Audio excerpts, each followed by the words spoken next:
Gracias. Estoy tan nervioso como Brasil. Muchísimas gracias y tan contento como Alemania de estar aquí, ¿no? Gracias a todos, a todas por permitirme estar esta tarde, esta noche aquí, estos días, ayer y hoy. La verdad es que después de estar y conocer tanto a las gentes que aquí estáis como la propia universidad y el entorno en el que se encuentra, dan ganas de quedarse. Muchísimas gracias a Jacobo, que me convenció, no me tuvo que convencer. Es verdad que tuvimos que acomodar los tiempos, pero cuando me plantearon el tema del que tenía que hablar, realmente no me costó demasiado decir que sí, sobre todo si echamos la vista atrás y vemos quiénes me han precedido a lo largo de los años, de estos 100 años que se cumplen el próximo año de existencia de la universidad, y desde 1917 creo que comenzó la Escuela Española. Realmente es un placer y estar aquí con tantos y tantas jóvenes de diferentes puntos que además muestran su interés por la lengua española. Es un lujo, sobre todo para hablar de un tema que en principio parece como que estuviera alejado de lo que es la juventud por el contexto histórico, por la edad, ¿no? Parece que hablar de memoria hace referencia al pasado. Y ese es uno de los grandes errores cuando se habla de la memoria, aplicada no solamente a la memoria histórica, sino a la conciencia, a las conciencias que han ido generando, construyendo esa memoria y que constituyen la base del futuro. Ahí los jóvenes, las jóvenes jugáis un papel fundamental. Y ese papel fundamental en la recuperación de la memoria debe de estar presente, sea cual fuere la nacionalidad de cada uno de vosotros. Gracias también a Paco por esas palabras que me traían a la memoria tantos años de trabajo y tantos tiempos invertidos en aquello que me gustaba y me gusta, que es la impartición de justicia, el contribuir desde el ámbito de la justicia a la protección de los ciudadanos, a la defensa de los derechos de los ciudadanos y ciudadanas. No otra labor le corresponde a los jueces, a los administradores de justicia en cualquier parte del mundo. Proteger los derechos de los ciudadanos. Ser el último eslabón al que, cuando se violentan esos derechos, acuden los ciudadanos. Y a la vez también ser el primero, por cuanto, al contrario de lo que muchos jueces piensan, yo entiendo que la justicia y aquellos y aquellas que imparten justicia tienen que tener un papel proactivo, un papel protagónico. No ser protagonistas.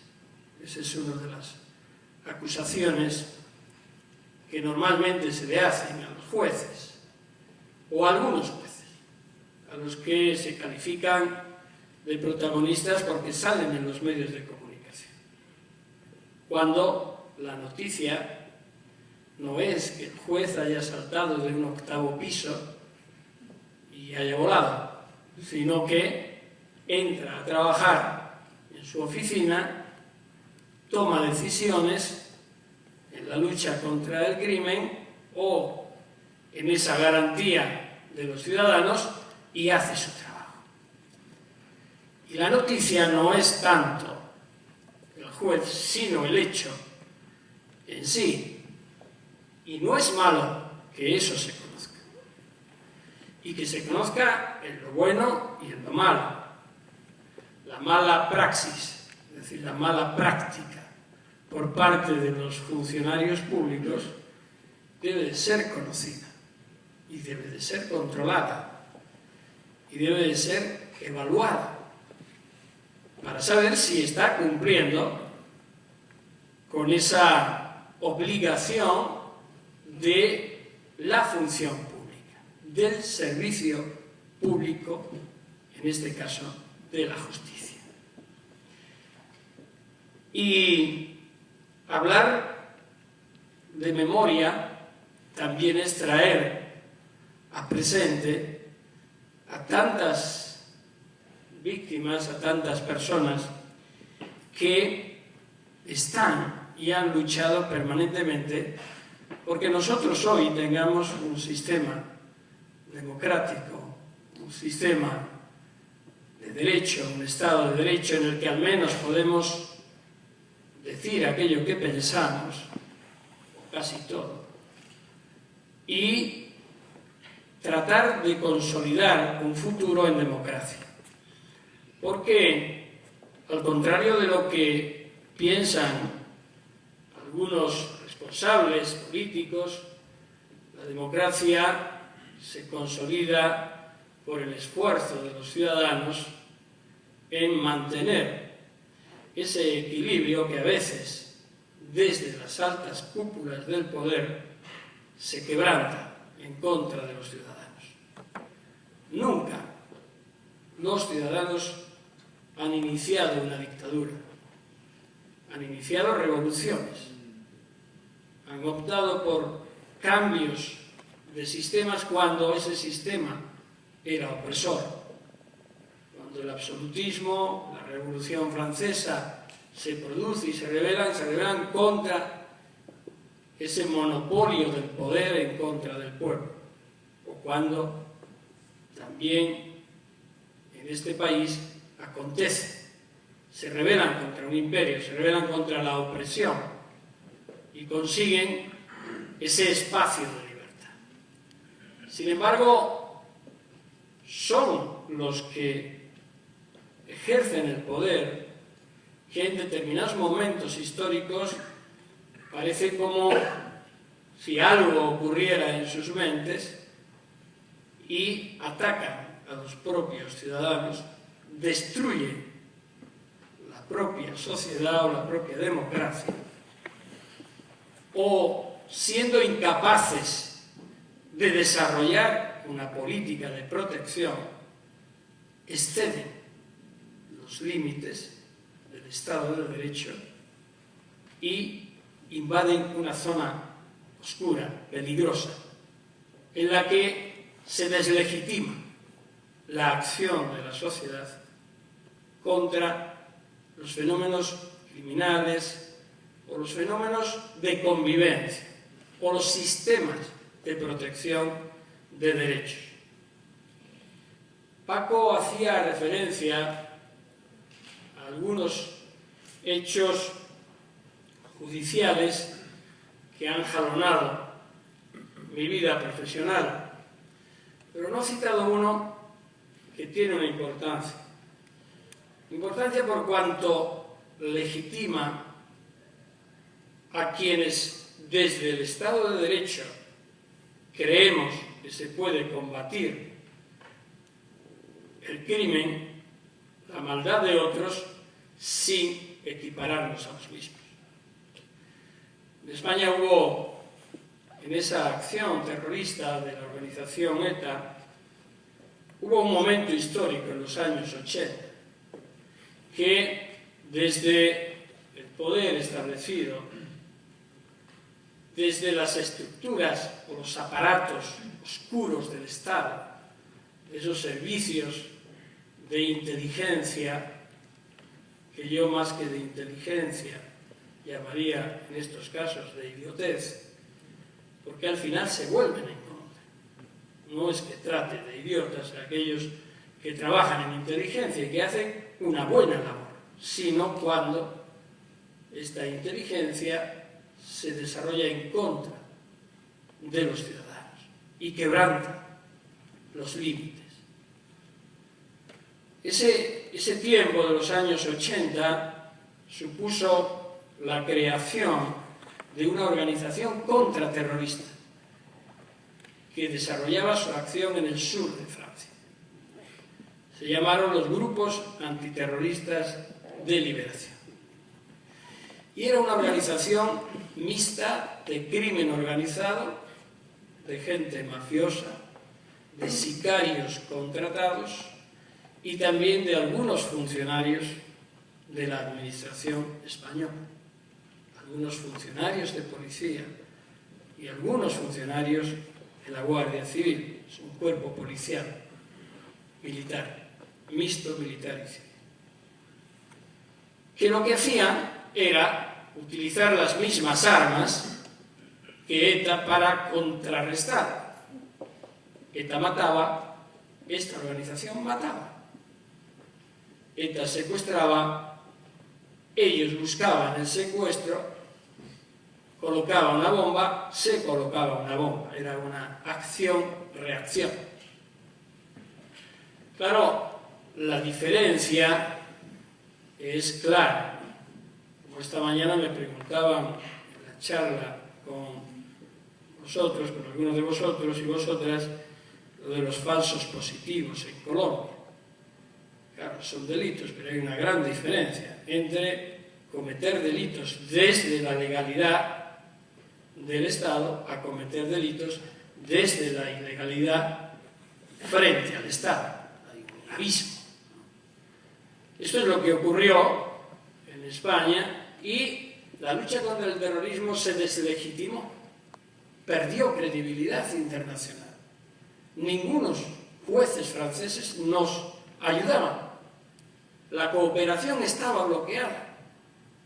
Y lo que nos decían era, bueno, ¿ustedes por qué no investigan a los GAL, que también están cometiendo crímenes, que también entran dentro de la jurisdicción universal? Bueno, esa investigación finalmente se produjo, me correspondió a mí, y tuvo importantes incidencias y finalmente acabó condenado un ministro del Interior y toda la cúpula antiterrorista del Ministerio del Interior de aquella época. Fueron condenados por el Tribunal Supremo. A partir de ese momento, España demostró que la lucha contra el terrorismo era posible hacerla desde la más estricta legalidad.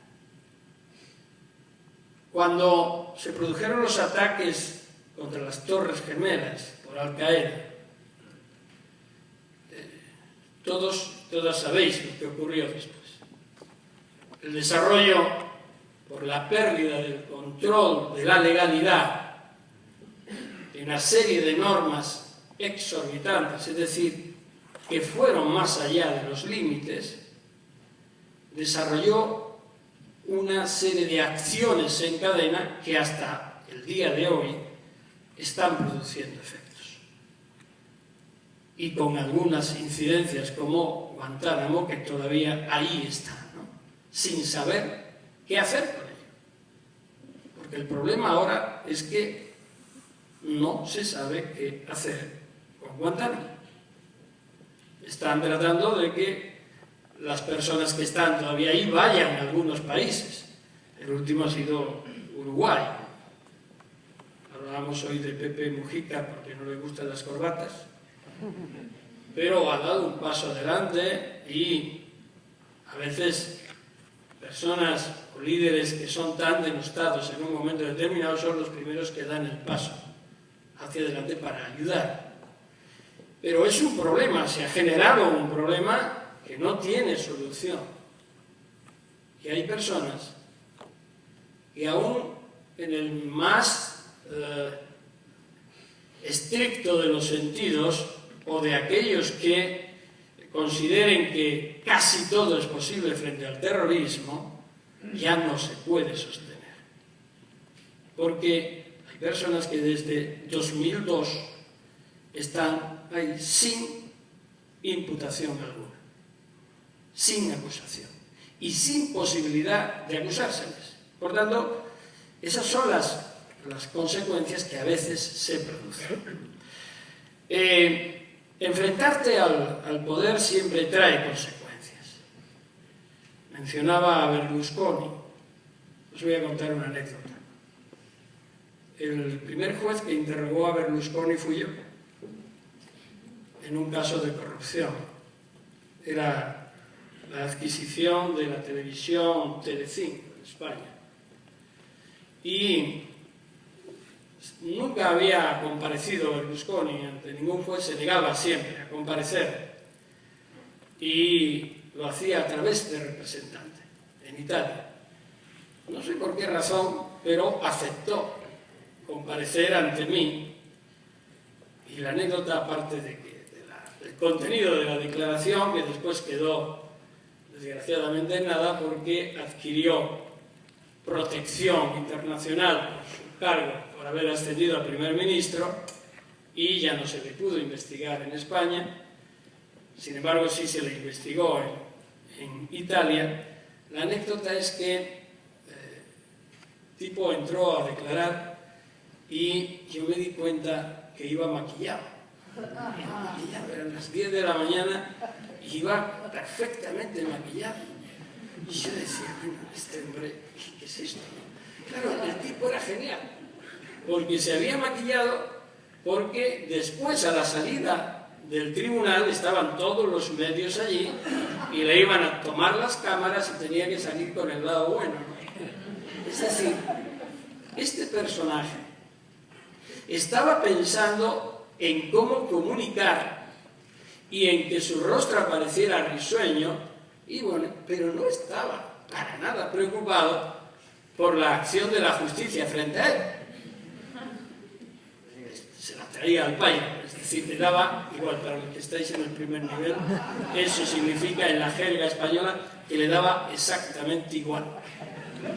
Porque tenía la convicción de que saldría bien, como casi ocurrió.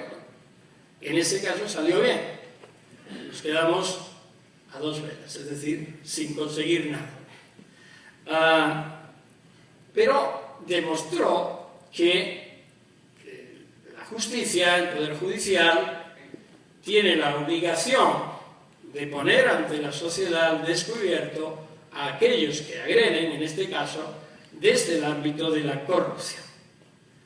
Lógicamente, eso cuesta. Bueno, en su momento, el juez Antonio Di Pietro, que estaba al frente